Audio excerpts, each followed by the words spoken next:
El 24 de mayo de 1973 cambió la historia del cuarteto para siempre. ¿Qué?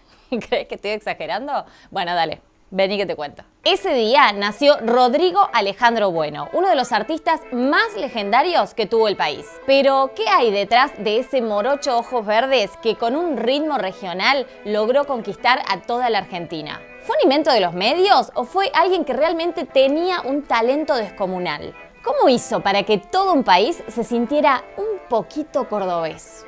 Rodrigo fue el más grande de 3 hermanos varones, Rodrigo, Flavio y Ulises. Creció en el barrio San Martín de Córdoba capital, en la calle Constituyente Salguero al 320. Su mamá, Beatriz Olave, tenía un kiosco y su familia se dedicaba al reparto de diarios. Eran canillitas, como le decimos en Córdoba. Su papá, Eduardo Pichín Bueno, era un referente de la industria discográfica de los 70. La conexión con el cuarteto empieza con la familia de su mamá, que eran muy amigos de la Mona Jiménez y de Juana, su esposa, por lo que cuando tenía solamente 2 años pisó su primer programa de televisión, Fiesta de Cuartetos. Algo que después iba a ser como un presagio de ese boom mediático que pasaría después. Pero pará, no nos adelantemos.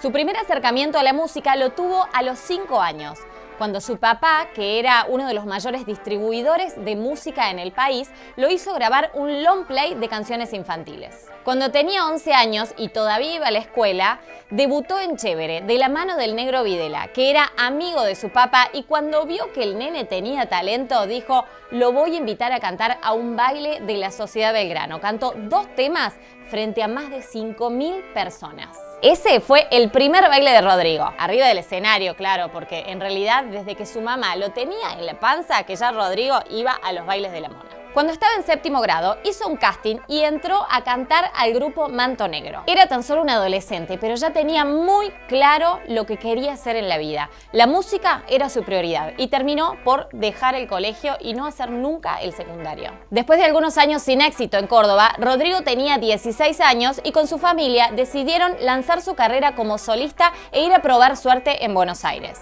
Y atentos a esto, porque tener una familia cuartetera fue clave para su carrera. Lo acompañaron en absolutamente todo momento, tanto así que su hermano Ulises, que era 12 años más chico, tuvo que abandonar el colegio para salir a acompañarlo y subirse al colectivo de las giras. En 1990 saca su primer disco, La Foto de tu Cuerpo, nombre que surge de la primera canción que escribió El Potro. Sí, porque a pesar de no haber ni pisado el secundario, Rodrigo tenía un talento para escribir. Quienes lo conocen y compartieron mucho tiempo con él, recuerdan que todo el tiempo se le venían canciones a la cabeza, no importa dónde estaba. Él pedía una lapicera y una hoja y se ponía a escribir. Y no solo estoy hablando de letras, porque de su cabeza también salían melodías y arreglos que él trasladaba y daba las indicaciones a sus músicos para que las tocaran con sus instrumentos. En 1991 saca su segundo disco, Aprendiendo a Vivir, y en abril de ese año hace su primer show en el Fantástico Bailable. Pero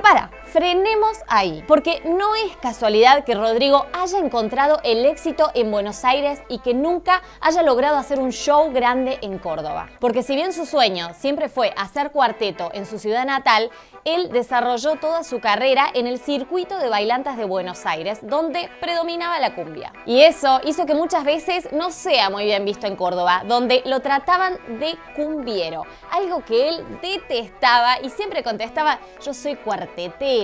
En los siguientes años, ya luciendo ese pelo largo con rulos imponentes, sacó más discos. Muy bueno, Made in Argentina y Completamente Enamorado. Hasta que en 1995, por pedido de Sony, le proponen grabar un disco con canciones de salsa y merengue. De ahí sale Sabroso. A él no le gustaba ni medio, pero era una forma de poder proyectarlo a otros mercados. Para que se den una idea, Rodrigo ni siquiera pudo usar sus propios músicos cuarteteros para grabar este disco.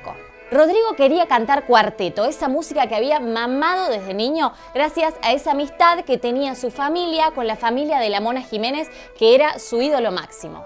El 25 de julio de 1994, Rodrigo experimenta el momento más duro de su vida, la muerte de su papá. Pichín Bueno se descompensó en la puerta del boliche Joya de Fiorito, donde hacían show esa noche, y terminó muriendo de un paro cardiorrespiratorio. Esa noche, Rodrigo hizo igual el show, por pedido de su padre antes de morir. Eso lo llevó a una etapa de desgano en lo musical. Se le había ido su ladero, quien lo había acompañado en la etapa más desgastante de su carrera, cuando todavía el éxito estaba muy lejos. Ahí, Rodrigo volvió a Córdoba, donde se recluyó y ya casi no viajaba a Buenos Aires para tocar en las bailantas. Es ahí donde se cruza con Bam Bam Miranda, el histórico músico de la Mona Jiménez, quien le enseñó a tocar las congas y lo metió en la escena del under del rock cordobés. Pero en 1995 firma su contrato con Magenta y graba Lo mejor del amor, marcando así su regreso al cuarteto. Los siguientes años fueron todos de crecimiento para Rodrigo, donde se fue asentando en las bailantas de Buenos Aires, como Escándalo, Fantástico Bailable o Metrópolis. Y justamente fue en ese lugar donde en 1998 graba su primer disco en vivo, La leyenda continúa, con el que marca un antes y un después en su carrera y así logra entrar a otros lugares donde antes no llegaba. Y en este disco Rodrigo vuelve a grabar, pero esta vez en vivo, Lo mejor del amor, que fue su primer hit. Pero en estos años, Rodrigo no solamente cambia su estilo musical, sino también su forma de vestirse. Del pelo largo, los rulos y las lentejuelas, un estilo que usaban los cuarteteros de esa época, al pelo corto, los jeans, las botas tejanas y su sello personal, el pelo de colores. A partir de ahí, todo se convirtió en ascenso. Rodrigo logró lo que él tanto quería, que el público lo bancara con la música que a él le gustaba cantar, con el cuarteto. Y aunque vivió muchos años de éxito como cuartetero en el ambiente de la cumbia, en Córdoba solo hacía bailes chicos, en lugares como Maipú o Palmira de la Costanera. ¿Fuiste alguno de los afortunados que pudo ver a Rodrigo en vivo? Te leo en los comentarios. El gran salto al público grande lo dio en el verano del 2000, cuando dio un show ante más de 100.000 personas en la playa Las Toscas de Mar del Plata en el cierre de la temporada, coronándose como un verdadero ídolo popular. Ese día sucedió algo increíble. Rodrigo se convirtió en masivo, un verdadero fenómeno carismático en un país necesitado de ídolos. Lo que pasó entre febrero y junio del 2000 fue realmente exagerado. Rodrigo estaba prácticamente todos los días como invitado de algún canal de televisión de Buenos Aires. Y claro, entre tantos shows y programas de TV, ya no pudo volver a Córdoba. Él se sabía manejar en los medios, logró entrar en su juego y conquistar a prácticamente todos los programas. Desde su televisado Encuentro con Maradona en Cuba hasta la grabación de La Biblia y el Calefón con Jorge Ginsburg la noche antes de morir. 2 meses antes de su trágico final, Rodrigo logró una hazaña que hasta el momento no había logrado ningún músico argentino: tocar 13 noches en el Estadio Luna Park. Con más de 83.000 entradas vendidas, batió un récord para ese estadio. Y esa noche, Rodrigo tenía un objetivo: homenajear a las verdaderas raíces del cuarteto característico y sus orígenes en el campo. Por eso, para los 13 Luna Park, invitó al Cuarteto Leo, volviendo a juntar en el escenario a Eduardo Gelfo y a Carlitos Roland, los pioneros del género. ¿Les cuento algo? En este momento estoy utilizando el micrófono original que Rodrigo utilizó en el Luna Park. Es una verdadera reliquia, así que le agradecemos a la familia de Eduardo Gelfo que nos lo pudo prestar para esta grabación. Tranqui el micro que estoy usando, ¿eh? No cualquiera.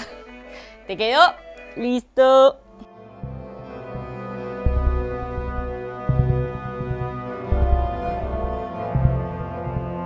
Seguramente en este momento se te acaba de poner la piel de gallina y por tu mente pasó el recuerdo de qué estabas haciendo ese día.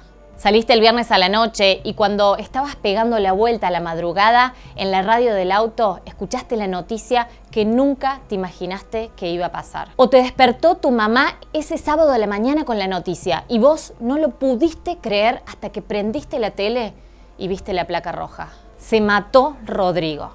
Ese día, el país se detuvo para llorar a su ídolo del momento. 24 de junio del año 2000, uno de los amaneceres más tristes que tuvo la Argentina. Rodrigo murió en un accidente cuando volvía de dar un show en Citibel. Además de él, en el choque falleció Fernando, el hijo de Alberto Olmedo, quien de casualidad estaba en el auto esa noche porque se lo había encontrado en un restaurante y Rodrigo lo invitó a presenciar ese show. Hijo Ramiro y su mamá, Patricia Pacheco, también iban en la Ford Roja, pero se salvaron de milagro. El país entró de luto. ¿Pero qué tuvo de especial Rodrigo? Durante más de 10 años esperó su oportunidad y encontró el éxito que le pasó de manera fugaz. Pero espera, porque en realidad no lo esperó. Lo buscó, lo construyó, lo hizo. ¿Por qué llegó a donde llegó Rodrigo? Porque tuvo ángel, porque tuvo carisma, pero sobre todo porque tuvo muchísimo, pero muchísimo talento. Y quiero que esto quede claro, Rodrigo no fue un personaje inventado por los medios de Buenos Aires. Él tenía talento, era compositor de sus propias canciones y era el líder espiritual de una banda de músicos increíbles que lo sabían nutrir y acompañar. Además, él tenía un objetivo claro, reivindicar y hacer que todo el país sintiera propio ese ritmo que él mamó desde su cuna. Y lo logró.